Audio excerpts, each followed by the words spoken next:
My name is Kim, also known on IMVU as Kim Baby Doll.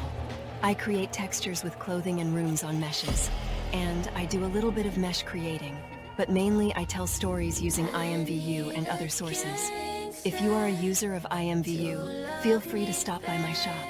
Be sure to share, like, and subscribe. Now, let's get into our story time.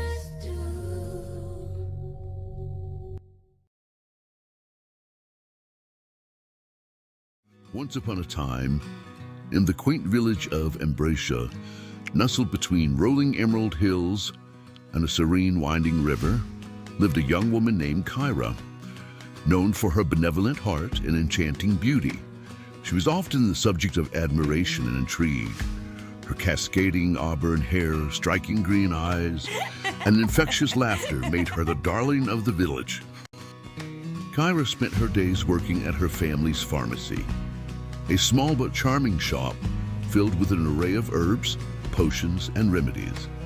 The fragrance of lavender and rosemary always lingered in the air, creating a comforting ambiance that drew villagers in for more than just their medicinal needs. It was a place where stories were shared, friends were forged, and the heartbeats of Ambracia could be felt. One fateful autumn day, as the leaves turned to hues of amber and gold, a newcomer arrived in Ambracia. His name was James, a blacksmith who decided to leave the bustling city life behind in search of peace and purpose.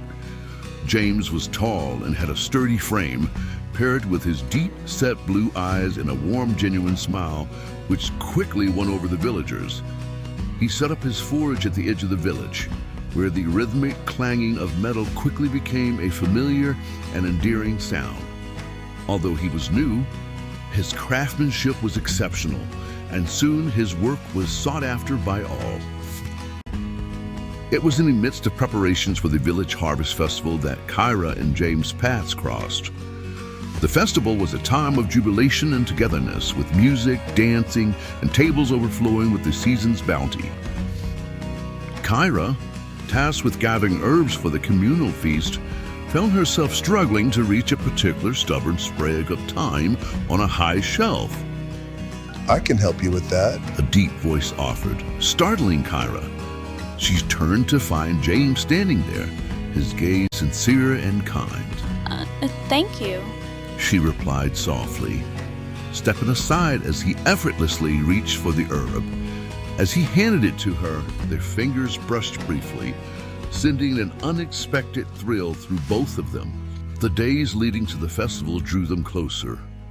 Kyra, fascinated by James' stories of the city and his reasons for seeking refuge in Ambracia, found herself lingering at his forge more often than necessary.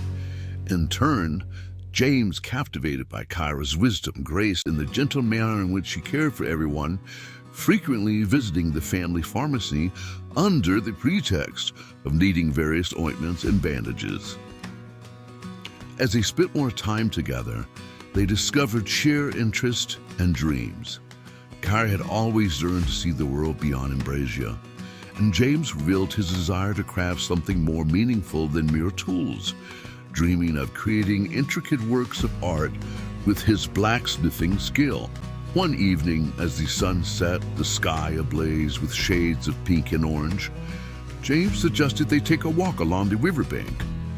They strolled in comfortable silence, the only sounds being the gentle babbling of the river and the occasional rustle of the leaves. Finally, James spoke. His voice was tinged with uncertainty.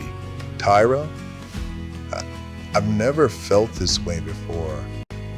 Being here with you feels like home. Kyra stopped, turning to face him.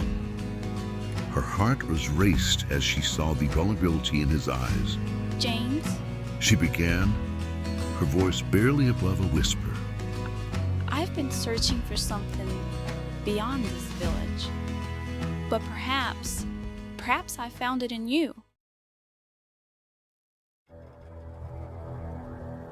Thank you for stopping by my channel. Feel free to share your thoughts and ideas. Please keep it classy to avoid the eject button. If you have a short story you would like produced, Contact us at mskimbabydoll@yahoo.com. Systems are now in sleep mode. Until next time, do not forget to share, like, and subscribe. To always forgive me, ride or die with me. That's just what gangsters do.